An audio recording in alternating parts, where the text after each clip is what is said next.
The last 2 months have been amazing. This agency is all about the people. First of all, it's the great people who work here. We have an agency when fully staffed should be about 19,000 people, so we're huge. And each and every one of those individuals brings their best to work every day. So I've been really inspired by the people. But it's also the people we reach. As I said, this is a big agency, and we reach people at programmatic levels where we run major programs throughout the state, and then at individual level where those benefits that we provide make the difference oftentimes between life and death. So it's been all about the people for the last 2 months. You're taking over during an interesting time. Obviously, we're just on the heels of Hurricane Helene, all the health-related issues that come in the aftermath of that storm. You have a new presidential administration, a new governor, a new look legislature. Yeah. How are you navigating all of those changes while yourself just getting used to this new role? Yeah, it's been a lot of work, but one of the nice things is we've got a great team here who's really been focused on those issues. Western North Carolina has been on our minds since the hurricane, so getting into this role and focusing on our priorities with Western North Carolina has really been fairly easy to do, to the extent that those programs and those services were already put in place. As you know, it's a big part of Governor Stein's agenda as well, so it's front and foremost about everything that we do. With some of the other things, it's a day-to-day challenge to figure out what's the important topic of the day, sometimes the important topic of the week.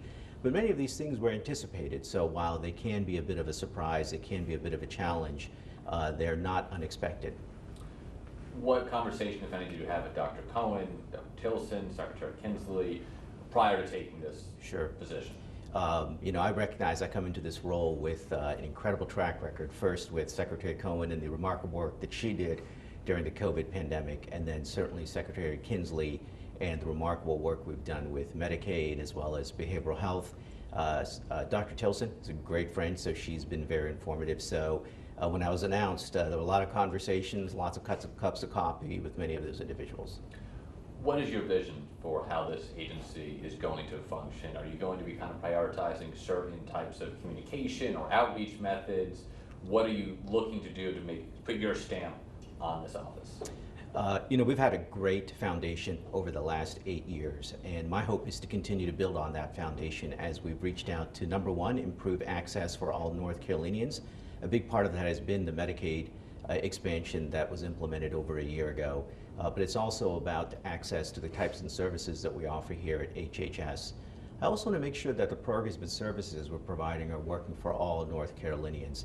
So a heavy focus on looking at the types of things we do in the Office of the Chief Medical Examiner, in vital records, in our state-run facilities, and importantly also want to focus on workforce. Many of the things that we need to do really need a strong and stable workforce, and so trying to identify ways we can encourage individuals to join our team and stay as a part of our team.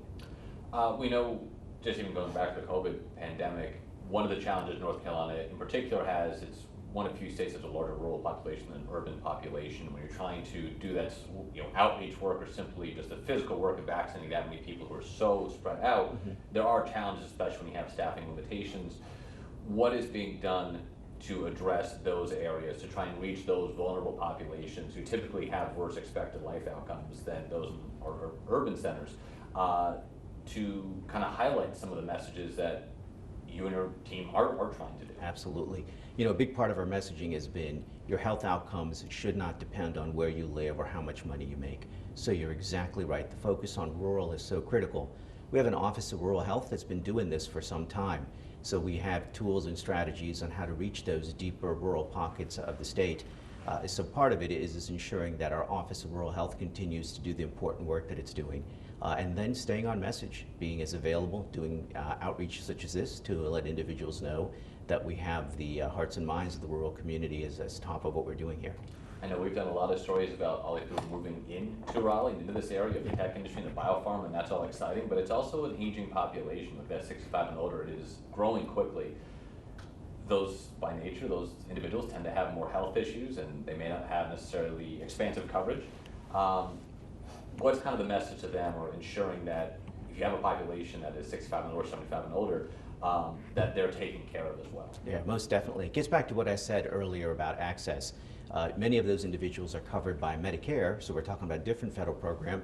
Some are also covered by Medicaid and oftentimes access many of the resources we provide.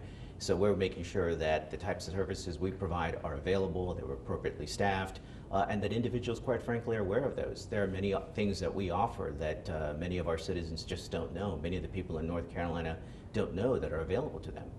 Medicaid's been a success so far in terms of the number of people who signed up, exceeding expectations from Governor Cooper's team, obviously Governor Stein, and your team will be kind of overseeing that moving forward. How do you keep that momentum going? Understandably, there's a smaller group of people remaining, but how do you keep that momentum going?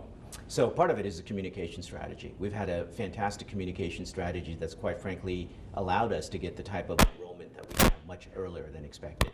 So making sure that we continue to stay on point with communication and making sure those who are eligible for Medicaid know that they are eligible and understand how to enroll.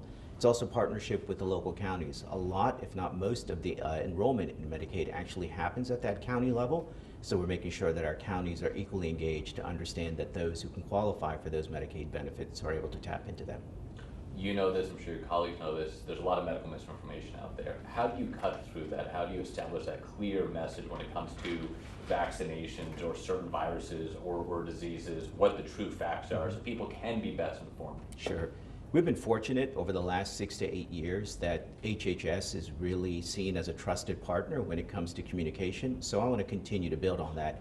And we do that in several ways. One is to be crisp, clear, and concise.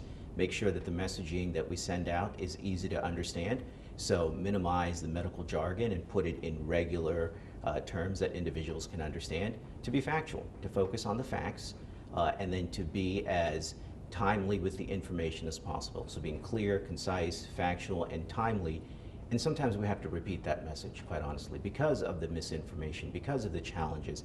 And I think we should be prepared to say that we can no longer just issue information and expect it's going to be instantly adopted. There are going to be individuals we may need to convince that maybe wasn't the case years ago. How valuable is it to have UNC and Wake Med and Duke, just here in the Triangle alone? Obviously, I know you have Atrium and Cape Fear and Wake Forest. When you have all those medical schools and hospital systems in this area, do you think it helps establish trust because people tend to just trust their doctors by nature? Absolutely, you're exactly right. All the research shows that individuals first trust their healthcare provider, their doctor, their PA, their nurse practitioner. So it's important that we continue to capitalize on that individual trust. We are really blessed in this area to have the phenomenal research capacity we have, not only in the Triangle but across the state, and then the incredible infrastructure we have with the healthcare facilities, the hospitals and the clinics. So I think when you take that all together, and by working together, we create that additional element of trust. Is there anything you're seeking moving forward in terms of additional financial support from state legislators to help accomplish these goals? Yeah, so we're working on a daily basis with the General Assembly to push forward those priorities that are in the governor's budget, as well as some of the priorities we have right now. At a very high level, we want to make sure that every North Carolinian has the opportunity to be as healthy as they can be, so we're pushing priorities forward that really aim to get to that objective. Why did you take this job? Yeah, that's a great question. I had 20 years of experience in working in healthcare in North Carolina as a healthcare provider, as a family physician, as a hospital administrator, briefly working on the plan side, on the advocacy side. So I felt that I'd built up a great knowledge of information over the last 2 decades. And it's also a desire to give back. I also had the opportunity to participate on a few boards and commissions that gave me the sense that there is an opportunity to really give back to the people of North Carolina. It's a phenomenal leadership challenge, but I think I'm up to it, and so far, it's been 2 months, and so far, so good.